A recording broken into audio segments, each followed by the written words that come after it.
En este teórico vamos a discutir las técnicas diagnósticas más comúnmente utilizadas en parasitología y micología. Vamos a hablar sobre técnicas directas e indirectas, clásicas y moleculares. Entonces, en este teórico vamos a cubrir la importancia del diagnóstico, algunos conceptos generales que se aplican para todas las técnicas diagnósticas. Luego vamos a hablar de técnicas diagnósticas que se utilizan específicamente en micología y para el diagnóstico de enteroparásitos, particularmente de coproparásitos, y algunas técnicas en parasitología, como ya mencionamos, clásicas y moleculares, y técnicas diagnósticas indirectas, que particularmente nos vamos a enfocar en lo que son los métodos serológicos. El diagnóstico es fundamental para la identificación del agente etiológico de manera diferencial, es decir, de manera certera, y esto es fundamental para que el tratamiento de la patología sea efectivo. Diagnosticar patologías propicia su prevención y su detección precoz. Podemos además, a través del diagnóstico certero, pronosticar la sensibilidad o resistencia de un patógeno a un determinado curso terapéutico. El diagnóstico permite colaborar con políticas sanitarias de prevención, ya que permite evaluar la efectividad de los programas de prevención y las campañas. Y también el diagnóstico sirve para estudios epidemiológicos, ya que nos brinda información sobre la distribución, incidencia y prevalencia de una determinada enfermedad.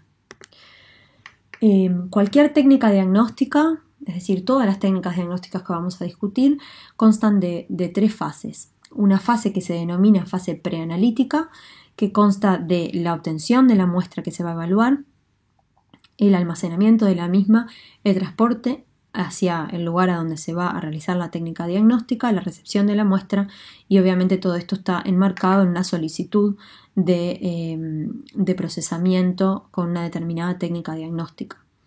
Luego viene la fase analítica, que es la fase per se en la que se realiza el procedimiento diagnóstico. Esta fase implica la validación previa de la técnica que se está usando, la calibración de los equipos que se están utilizando y la ejecución de controles de calidad en paralelo a la evaluación de la muestra, para que podamos decir de manera certera que una técnica diagnóstica diagnostica reactivo o no reactivo, positivo o negativo. Y luego hay una fase posanalítica en la que los resultados se interpretan y se emite el informe.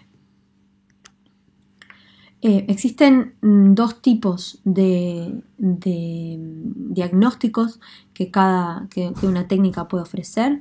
Existe el diagnóstico cualitativo, que genera información no numérica y se limita a reportar la presencia o la ausencia, positivo o negativo, mientras que el diagnóstico cuantitativo asigna valores numéricos a las observaciones.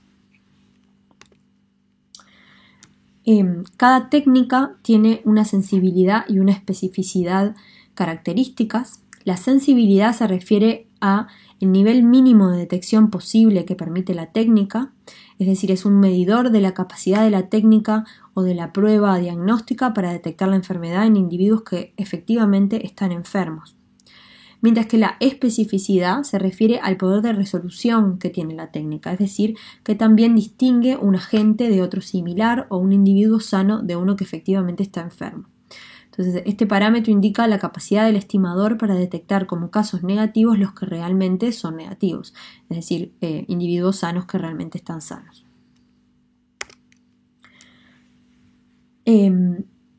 Vamos a discutir entonces técnicas que se denominan directas en comparación con técnicas indirectas, y vamos a comenzar discutiendo algunas técnicas directas que se utilizan en parasitología. Estos métodos, que se denominan directos, son aquellos que interrogan directamente la presencia del agente a través de la observación o la detección de alguno de sus componentes. Es decir, se visualiza el agente per se, el agente directamente o alguna de sus formas evolutivas, fragmentos del agente, algún antígeno, metabolitos que produce, su ADN, etc. Algunas técnicas clásicas dentro de las técnicas directas son los coproparasitarios, la espátula adhesiva o método de Graham, los exámenes micológicos, las coloraciones y los aislamientos. Dentro de las técnicas que se clasifican como inmunológicas, vamos a discutir la inmunofluorescencia directa. Y dentro de las técnicas que se clasifican como técnicas moleculares, vamos a discutir la reacción en cadena de polimerasa y la tipificación. Los coproparasitarios se utilizan específicamente para el diagnóstico de la enteroparasitosis. Y los coproparasitarios en realidad aluden a una serie de técnicas que utilizan materia fecal como materia prima para realizar el diagnóstico parasitológico.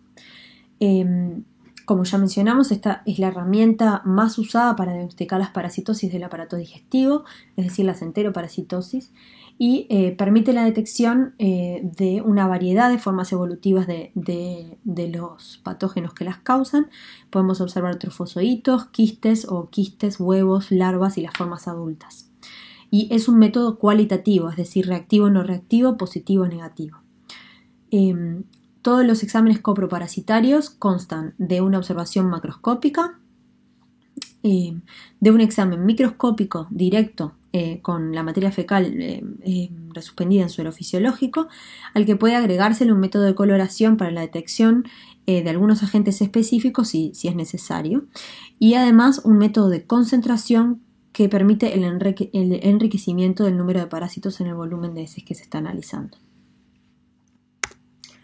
Los métodos de enriquecimiento más utilizados en nuestro medio son los métodos por sedimentación y los métodos biológicos. Los métodos de sedimentación están basados en el uso de agua u otros líquidos de baja densidad y sirven para concentrar en el fondo de un recipiente las formas evolutivas microscópicas de los parásitos. Entre los métodos de sedimentación se destaca el método de Ricci, que utiliza formol éter y centrifugación. Además involucra una serie de pasos de homogeneizado de la materia fecal, filtración de la misma, centrifugación y lavados. Y existen varias versiones de kits comerciales para poder realizar este método.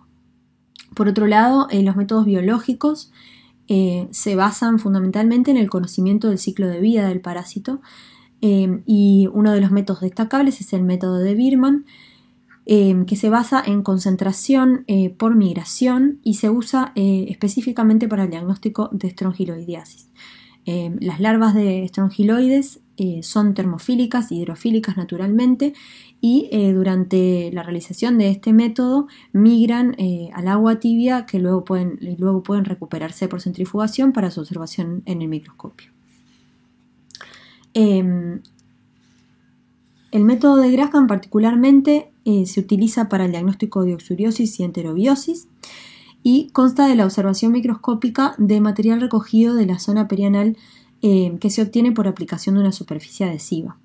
Este método se lleva a cabo aplicando varias veces sobre la piel de la región perianal un bajalenguas que se adapta con cinta adhesiva o una paleta de plástico engomada, y la obtención de la muestra se realiza durante 3 días consecutivos.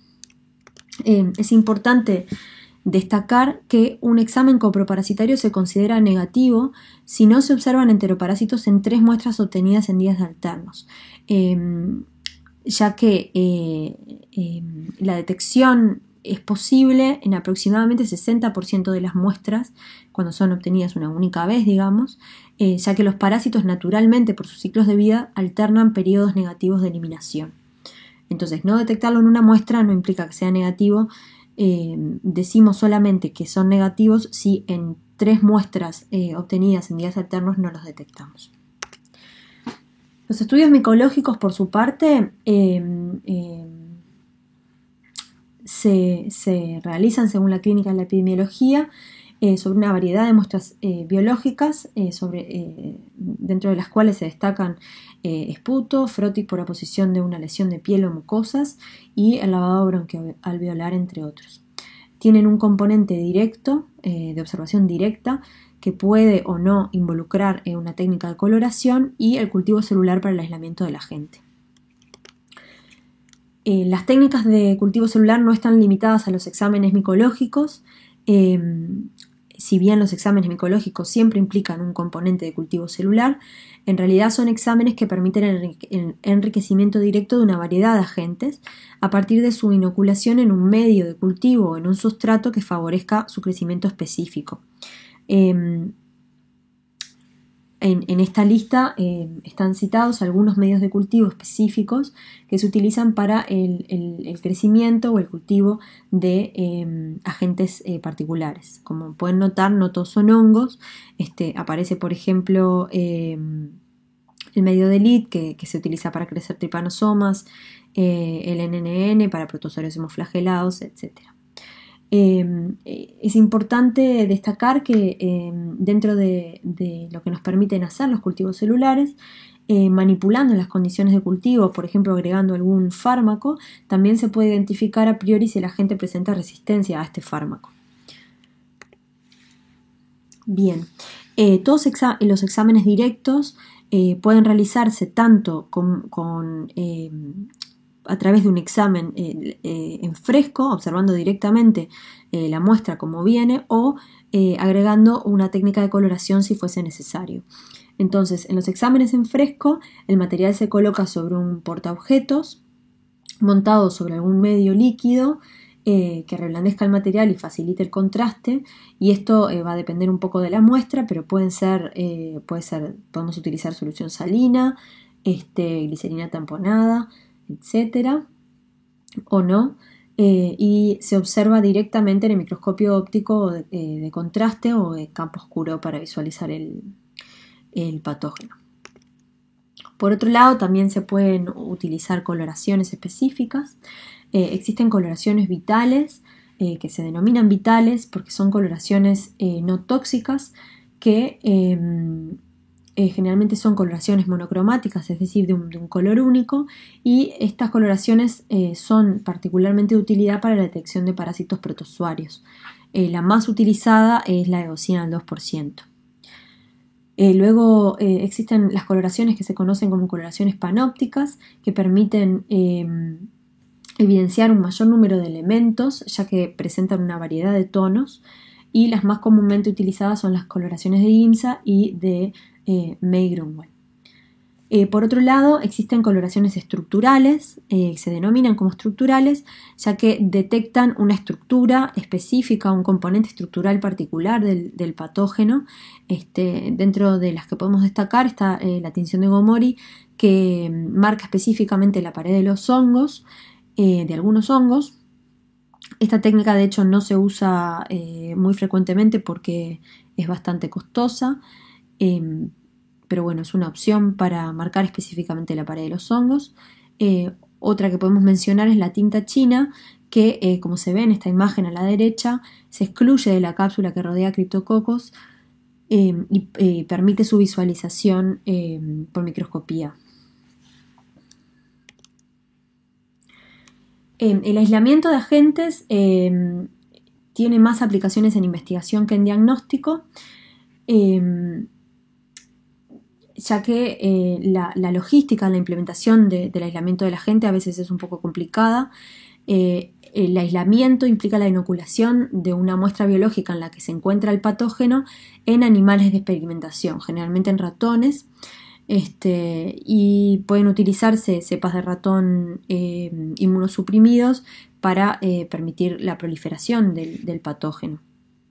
Como ya mencionamos, es una técnica costosa y existen, por supuesto, cuestiones éticas y de bioseguridad cuando se aplican estas técnicas. Requiere de personal técnico capacitado y la infraestructura de un bioterio que aloje a los ratones que se están usando, y se utiliza principalmente cuando se requiere la amplificación, el aumento del número del patógeno, que en las muestras originales se encuentran en concentraciones que están por debajo del límite de detección.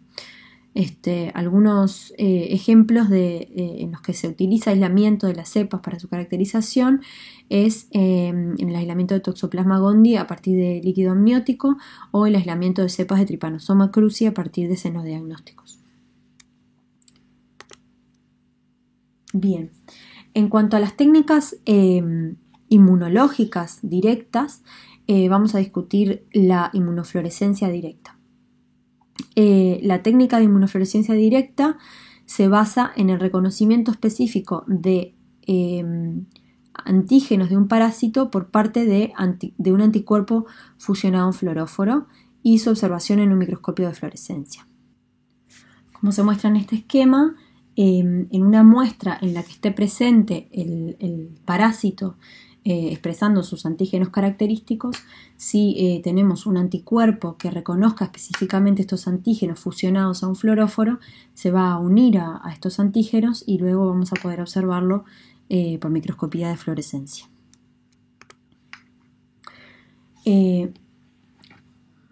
Dentro de las técnicas diagnósticas que detectan componentes del patógeno directamente, existen actualmente técnicas denominadas moleculares, dentro de las cuales se destaca el uso de la reacción en cadena de polimerasa o PCR por su sigla en inglés.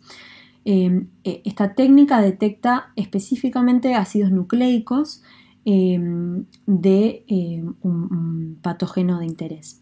Entonces, se extraen, digamos, todos los ácidos nucleicos presentes en una muestra biológica y luego se utilizan cebadores específicos que en este esquema están representados como flechitas rojas, pero son realmente secuencias pequeñas de ADN que se unen específicamente al ADN de nuestro patógeno de interés y mediante una reacción de amplificación amplifican específicamente una región de interés del ADN de este patógeno que luego podemos visualizar en un gel de agarosa. Entonces en esta foto de este gel de agarosa lo que visualizamos como pequeñas bandas son de hecho fragmentos de ADN que están fusionados con un agente intercalante que fluoresce en presencia de luz ultravioleta, permitiendo su visualización. Una muestra negativa, una muestra en la que el ADN del patógeno que estamos interrogando no se encuentra presente, no nos daría ninguna banda en el gel de agarosa.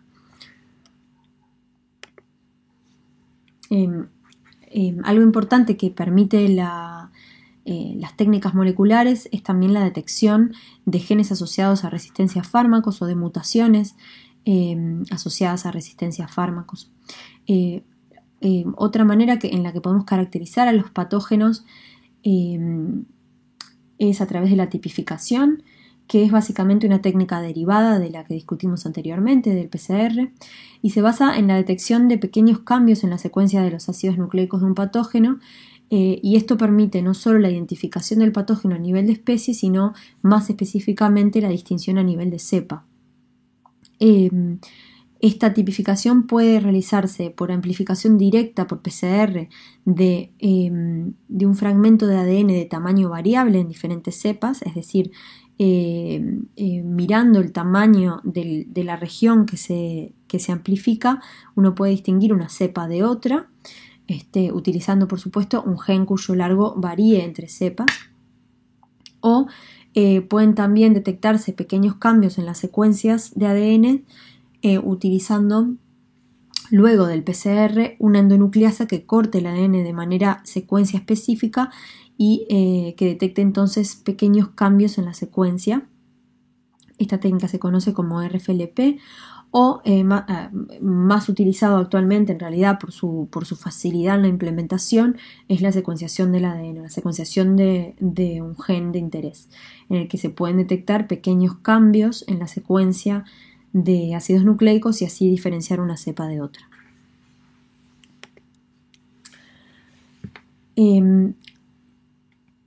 Moviéndonos ahora a lo que son las técnicas diagnósticas indirectas en parasitología, es importante distinguirlas de las técnicas directas en cuanto a que mientras que las técnicas directas evalúan directamente la presencia de un patógeno en una muestra biológica, las técnicas diagnósticas indirectas en realidad estudian la respuesta inmune del hospedero, aproximando entonces la presencia del parásito hongo. En lugar de evaluar un componente propio del patógeno o el patógeno en sí mismo, estas técnicas se basan en la detección de la unión específica de anticuerpos generados por el hospedero a antígenos parasitarios. Entonces, básicamente vamos a estar discutiendo técnicas que se denominan serológicas. Dado que estas técnicas evalúan la respuesta inmune específica que genera el hospedero, estas técnicas son útiles únicamente en el diagnóstico de parasitosis hemoteciduales y de las micosis profundas, en las que se genera una respuesta inmune específica, una respuesta humoral específica que se puede evaluar. Entonces, en este esquema tenemos listadas algunas de las parasitosis hemoteciduales que podemos evaluar a través de técnicas serológicas como la toxoplasmosis, la toxocariosis, la hidatidosis, y algunas de las micosis profundas que podemos evaluar por serología, como ser la aspergilosis, la histoplasmosis y la paracoccidiomicosis. Dentro de las técnicas indirectas podemos encontrar técnicas que se denominan de aglutinación, y en este caso vamos a hablar principalmente de lo que es la hemaglutinación, técnicas de fluorescencia o luminiscencia, en las que vamos a hablar de la inmunofluorescencia indirecta y de inmunoenzimoanálisis, particularmente de los ensayos de ELISA, y luego vamos a hablar de técnicas de precipitación y particularmente vamos a mencionar técnicas cromatográficas y de doble difusión. En todas estas técnicas lo que detectamos es la seroconversión del hospedero, es decir, el aumento de títulos o de concentración de anticuerpos circulantes en un cierto periodo de tiempo.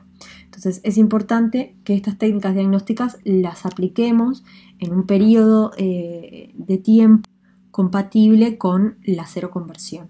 Entonces normalmente se estudia el aumento de títulos de anticuerpos en un intervalo de entre 15 y 21 días. Las técnicas de aglutinación van a detectar la aglutinación justamente que producen los anticuerpos cuando el antígeno que reconocen forma parte o se ha unido artificialmente a la superficie de alguna partícula. Es decir, la formación de los complejos antígeno-anticuerpo causan la aglutinación de partículas que están fusionadas al antígeno de forma artificial, y estas partículas pueden ser glóbulos rojos, plaquetas, partículas de látex, etc. En la hemaglutinación, que es la técnica de más frecuente utilización en el país, se utilizan eritrocitos, o sea, glóbulos rojos como partículas marcadoras, las cuales están conjugadas al antígeno, y mediante la aplicación del suero del paciente se visualiza la aglutinación o la formación de los complejos antígeno-anticuerpo mediante la aglutinación justamente de los eritrocitos.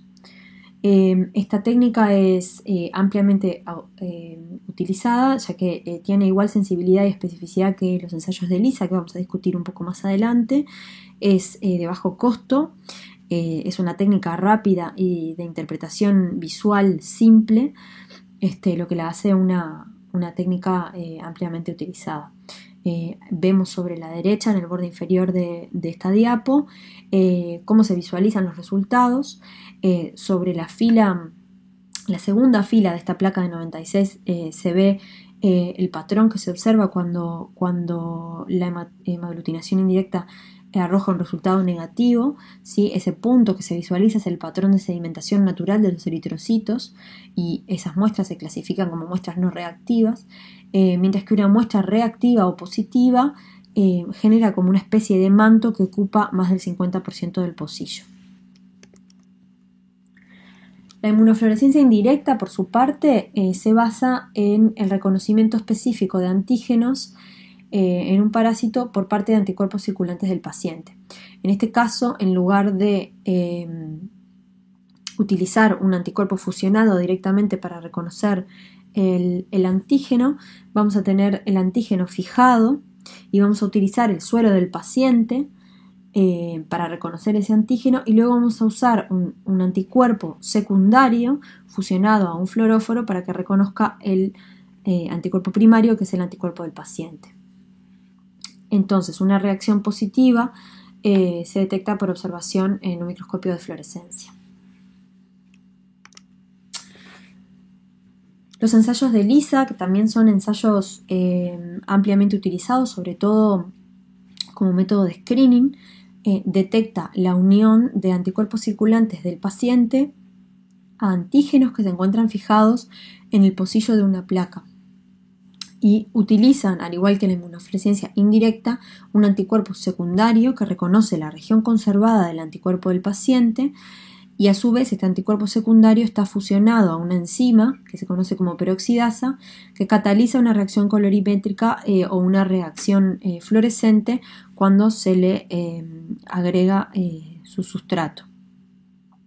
Como muestra en el esquema, entonces generalmente estos ensayos se realizan en placas de 96 en las cuales sobre el fondo del pocillo está fijado el antígeno de un patógeno específico. Sobre este antígeno se ponen entonces los anticuerpos circulantes del paciente y sobre estos anticuerpos, que los conocemos como anticuerpos primarios, se coloca un anticuerpo secundario que reconoce los anticuerpos humanos, o sea, un anticuerpo antihumano fusionado a la peroxidasa que cataliza la generación del color cuando se le agrega su sustrato. Entonces, la detección, si es colorimétrica, se puede hacer, digamos, a ojo, a simple vista, pero también pueden medirse cambios de absorbancia usando un fotómetro o cambios en el color de la reacción usando un colorímetro, o si el sustrato es fluorescente, podemos utilizar un fluorímetro. En términos generales, las técnicas de precipitación son técnicas que requieren que tanto el anticuerpo como el antígeno se encuentren en un medio adecuado en el que sea posible la observación de la precipitación de los inmunocomplejos.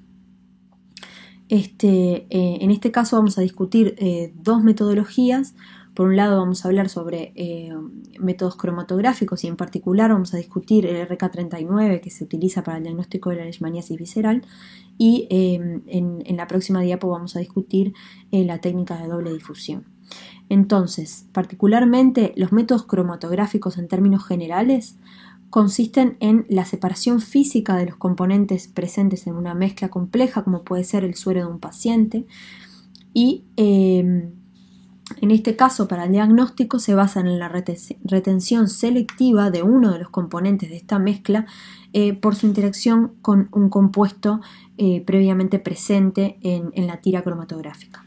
Entonces, en el caso, por ejemplo, del RK39, que se utiliza específicamente para el diagnóstico de la leishmaniasis visceral, lo que se hace es, como muestra el esquema, correr en una tira cromatográfica una muestra de suero del paciente que se coloca en un punto y luego por capilaridad empieza a migrar en la tira ayudada por un buffer diluyente. Se detecta entonces la interacción de anticuerpos presentes en el suero del paciente con un antígeno que se conoce como el RK39 que retiene estos anticuerpos por precipitación justamente en una posición conocida de la tira, generando además una reacción colorimétrica que se puede observar a simple vista.